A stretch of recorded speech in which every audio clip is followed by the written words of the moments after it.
Buenas, este día vamos a hablar sobre cómo se hace el cálculo de la muestra. Es una actividad bien importante cuando uno evalúa proyectos, porque parte de la evaluación de proyectos también tiene que ser, tiene relación con el mercado, con la investigación de mercado que nosotros vamos a hacer. Y para eso, una herramienta que es muy utilizada es la encuesta. ¿Verdad? Todos hemos visto, participado, conocemos de las encuestas y aquí vamos a determinar una manera sencilla de calcular cuál es la cantidad de encuestas necesarias dependiendo el tipo de proyecto o el tipo eh, de investigación que estemos realizando, ¿verdad? Porque que vamos a hablar un poquito al respecto y entonces el muestreo es el proceso de seleccionar un conjunto de individuos de una población. ¿Ok? ¿Por qué? Porque realmente nosotros tenemos poblaciones muy grandes y no podemos ir a preguntarles a todas las personas cuál es su opinión sobre un tema. Entonces, seleccionamos una parte de todas estas personas y eso es lo que se le llama el muestreo, ¿verdad? Por lo mismo que yo les decía, entonces lo que nosotros tratamos de hacer es seleccionar un grupo de personas, digamos, del universo. ¿Verdad? Si hablamos de Honduras, Honduras tiene 9 millones de habitantes, seleccionamos un número. Si Tegucigalpa tiene un número de 1,5 millones de habitantes, seleccionamos un número, ¿ok? Si la población de niños es de 1 millón de niños en Honduras, seleccionamos una muestra. Para eso es que se hacen los muestreos. Entonces, como lo señalo acá, la población total es esta y un grupo de esa población es la muestra, ¿verdad? Claro, recuerden, es imposible poder medir a toda la población, ¿verdad? Entonces, existen unas técnicas que nos permiten hacer estos muestreos. Hay ventajas y desventajas como todo. Lo ventaja es que no es costoso porque ahorramos tiempo y dinero. Ahora, ¿cuál puede ser el inconveniente? Que como solo es una muestra, puede tener porcentajes de error, pero los porcentajes de error ya son estimados en todas las investigaciones o encuestas. Entonces, eso tiene pros y contras. Entonces, vamos a hacer 3 pasos.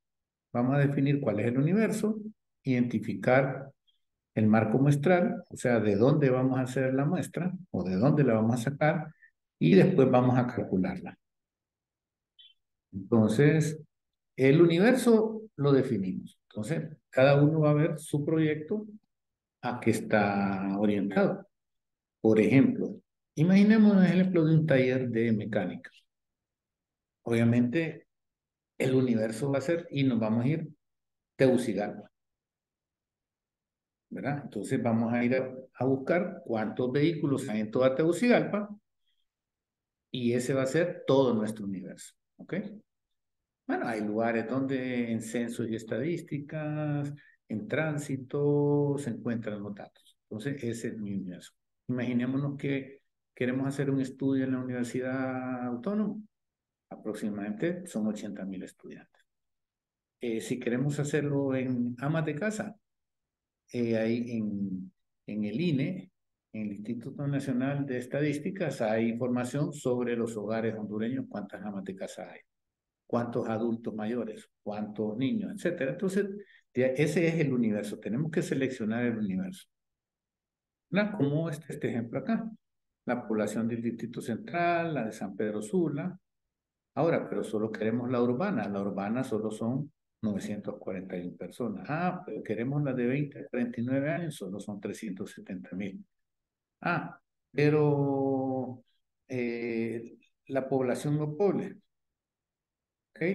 Son 114,000, por ejemplo. Entonces, así va uno determinando su tamaño. Ahora, y el marco muestral tiene que ver de dónde vamos a obtener esta información. O sea, En el caso de la universidad, es de la universidad. En el caso de los vehículos, del censo de vehículos. Si es de la población, del Censo Nacional de Honduras. Ese es determinar de dónde es el marco muestral. Como lo dice aquí, por ejemplo, hay directorios telefónicos que existieron alguna vez, lista de alumnos de universidad, el censo de la población, direcciones de hogares de una población, si fuera en un pueblo o en una ciudad o en una colonia, o si es para una empresa, cuántos clientes tiene la empresa, etcétera, ¿verdad? Me explico, ¿verdad? Entonces, el alcance lo tenemos que determinar si es Tegucigalpa, si es San Pedro Sula, si son una escuela, etcétera. ¿Ok? Entonces, para determinar el tamaño de la muestra, eh, claro, es bueno tomar una muestra grande, pero también es costoso. Entonces, para evitar estos costos y reducir costos, existen algunas fórmulas que nos van a ayudar a determinar. Esto existe, esto se baja en internet, existen estas fórmulas, pero las vamos a ver aquí. Entonces, vamos a utilizar algunos términos. El margen de error, ¿verdad? Y el margen de error lo establece uno, ¿verdad? Cuando dice, bueno, yo voy a aceptar un 5%, un 3%.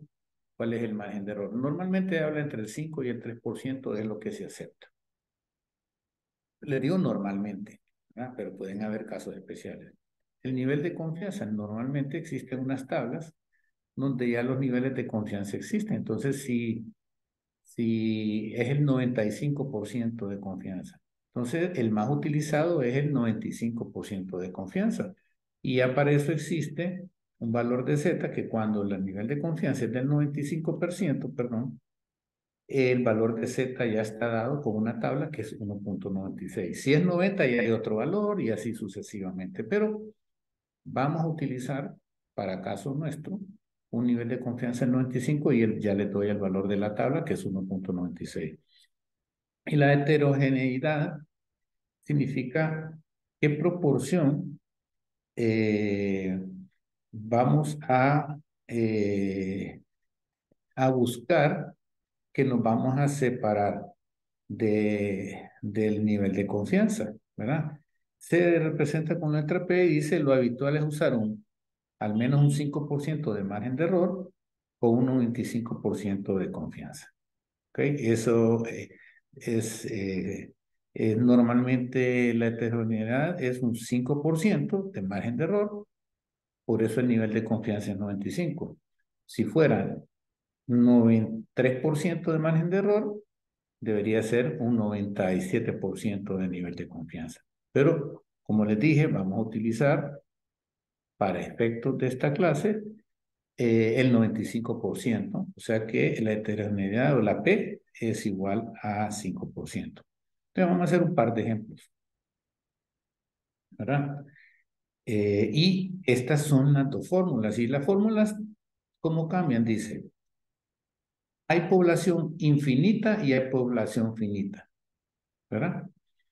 O sea, cuando no conocemos la población, utilizamos esta fórmula infinita. Y cuando conocemos la población, utilizamos esta fórmula. ¿Qué significa conocer la población?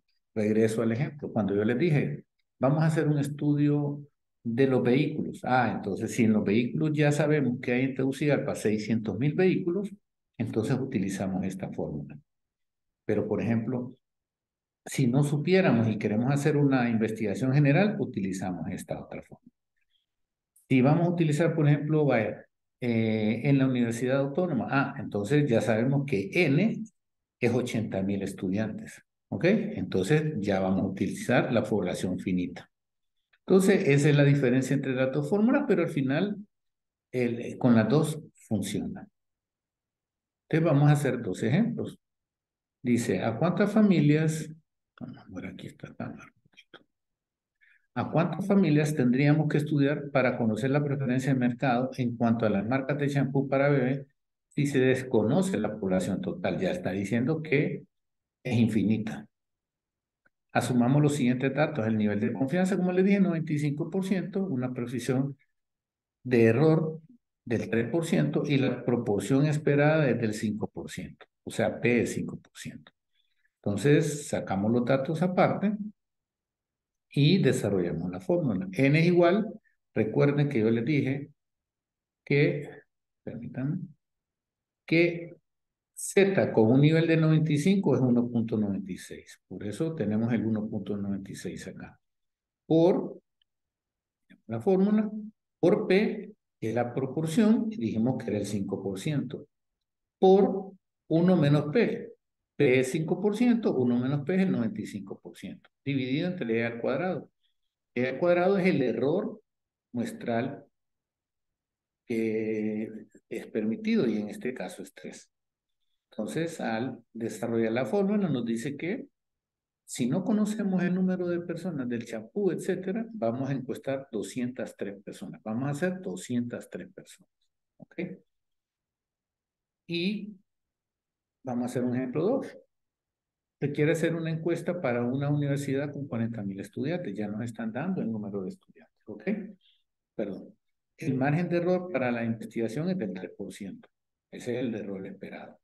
Utilizaremos un nivel de confianza del 95, que es el común en este tipo de investigaciones, con una proporción de confianza del 5%. ¿Ok? Entonces, utilizamos la segunda fórmula. Z al cuadrado por el número de la población, por la proporción esperada, por 1 menos P. O sea, el 1.96, que es el nivel de confianza Z con 95% al cuadrado, por 40,000 personas, que es la muestra, que es el número de la población, por 0.05 por 0.95. Y dividido entre el error dijimos que es 3%, ya está, por la población, que es 40,000, menos 1, o sea, ¿verdad?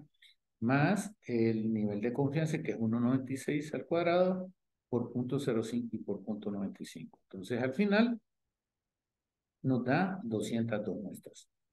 ¿Ok? Claro, estas son las dos maneras que vamos a calcular el tamaño de la muestra que vamos a necesitar. Obviamente, nosotros, como es un estudio para esta clase, no vamos a hacer 200 ni 300 encuestas, ¿verdad? Nosotros vamos a hacer 20 encuestas, solamente para saber cómo se encuesta, pues, para que aprendan ustedes a encuestar. No van a hacer 200, solamente 20.